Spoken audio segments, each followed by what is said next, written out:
रजत से मिले बार बार धोखे की वजह से गुस्से में सवी ने मारा अपना हाथ आईने पर। सवी के हाथ की हालत को देखकर रजत हुआ बहुत ही ज्यादा परेशान। बैठकर किया उसकी पट्टी। रजत और सवी के बीच बढ़ते हुए गलतफहमियां को देखकर आशिका को आया बहुत ही ज्यादा मजा। जी हाँ दोस्तों, सीरियल गुम है किसी के प्यार में के आने वाला एपिसोड बहुत ही ज्यादा कमाल के और धमाकेदार होने वाले हैं, क्योंकि आने वाला एपिसोड में आप सभी देखेंगे कि जिस तरीके से रजत ने सवी से झूठ बोलना शुरू कर दिया है, उससे आने वाले एपिसोड में एक बार फिर से रजत को झूठ बोलता है और वहां पर जो है वह वकील के साथ आशिका को लेकर एक होटल में मीटिंग करता है। जहां पर मीटिंग के बाद जब वहां लोग उस होटल से निकलने ही वाले होते हैं कि उससे पहले ही वहां पर लकी उन दोनों को देख लेता है, जिसके बाद फिर उसके कुछ समय के बाद होटल में आग लग जाती है और फिर रजत और आशिका दोनों उस होटल से निकलने की कोशिश करते हैं, जिसमें आशिका थोड़ी सी बेचैन हो जाती है। तो वहीं पर दूसरी तरफ न्यूज के जरिए घर वालों को भी इस आग के बारे में पता चल जाता है और फिर उसके बाद लकी जब घर पहुंचता है तो वह भी घर वालों को बताता है कि उसने उस होटल में रजत भाई को देखा। जिसके बाद फिर सभी घबराकर लकी के साथ मिलकर तुरंत उस होटल के बाहर पहुंच जाती है, जहां पर वह देखती है कि रजत आशिका को अपनी गोद में लेकर निकल रहा है। और फिर इस तरीके से एक बार फिर से रजत और आशिका को इतने करीब देखकर सभी पूरे तरीके से बेचैन हो जाती है और इससे कहीं न कहीं यह दिखने लगता है कि अब सभी के मन में रजत के प्रति प्यार की जो भावना है पैदा हो चुकी है। और फिर इसलिए ही वह इस बात को लेकर इतना ज्यादा गुस्सा हो जाती कि वह वापस घर आने के बाद बहुत ही ज्यादा फूट फूट कर रोने लगती है। जिसके बाद फिर वह गुस्से में आईने में अपने हाथ से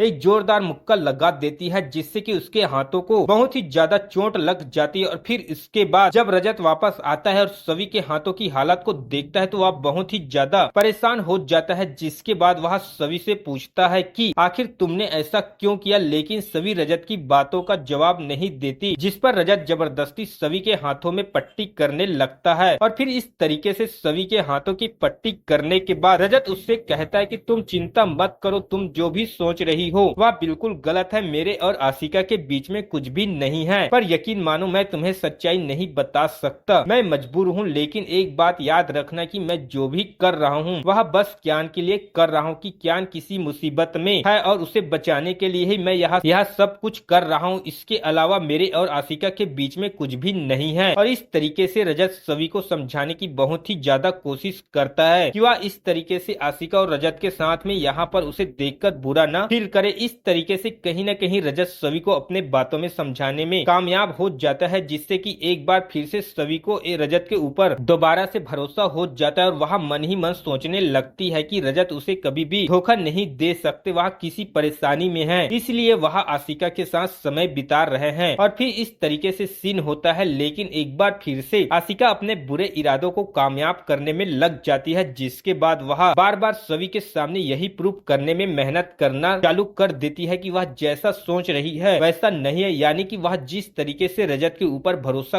कर रही है वह बिल्कुल गलत है, क्योंकि रजत वाकई में अब आशिका के प्रति आकर्षित होने लगा है और अब बहुत जल्द इस तरीके से आशिका रजत को एक बार फिर से सभी से छीन लेगी। और इन सब चीजों को सभी के मन में एक बार फिर से डालने में वह धीरे धीरे कामयाब होने लगती है। इसलिए वह अलग अलग हथकंडे अपनाना शुरू कर देती है, जिससे कि सभी अपने आप को बहुत ज्यादा समझाने की कोशिश करती है। आशिका बहुत ही गलत लड़की है और रजत बस यहाँ पर क्यान के लिए आशिका के साथ है, लेकिन आशिका ऐसे जताना चाहती है कि रजत क्यान की नहीं बल्कि उसके लिए उसके साथ घूम रहा है। लेकिन कहीं न कहीं धीरे धीरे उसके मन का जो यह विश्वास है वह कम होने लगता है और कहीं न कहीं उसे लगने लगता है क्या वाकई में रजत अब उससे खुश नहीं है, यानी कि सभी से खुश नहीं है। और अब रजत वापस आशिका के पास जाना चाहता है और यह सब सोचकर वह मन ही मन बहुत ही ज्यादा बेचैन हो जाती है और उसके मन की बेचैनी को कहीं न कहीं भाग्यश्री भी समझ जाती है। और इसलिए ही भाग्यश्री फैसला लेती है कि वह सभी का साथ देगी और रजत को समझाने की कोशिश करेगी कि वह जो भी कर रहा है वह बिल्कुल गलत कर रहा है। और फिर इसलिए ही वह मौका पाकर रजत के पास जाती है और उसे समझाने की कोशिश करती है कि वह जो भी कर रहा है बिल्कुल गलत कर रहा है, उसे ऐसा नहीं करना चाहिए। लेकिन क्योंकि उसके इस सब हरकतों की वजह से सभी का दिल बहुत ही ज्यादा टूट रहा है और वह अकेले बैठकर आजकल बहुत ही ज्यादा फुट फुट कर रोने लगी है। और अगर इसी तरीके से चलता रहा तो वह दिन दूर नहीं जब रजत और सभी दोनों का रिश्ता हमेशा हमेशा के लिए खत्म हो जाएगा। और इस तरीके से भाग्यश्री रजत को इस मामले की गंभीरता को समझाने की बहुत ही ज्यादा कोशिश करती है। तो आपको क्या लगता है दोस्तों, इस कहानी का अगला मोड़ क्या होने वाला है? ऐसी ही लेटेस्ट अपडेट के लिए चैनल को सब्सक्राइब जरूर कर ले दोस्तों। मिलते हैं आपसे अगली वीडियो में।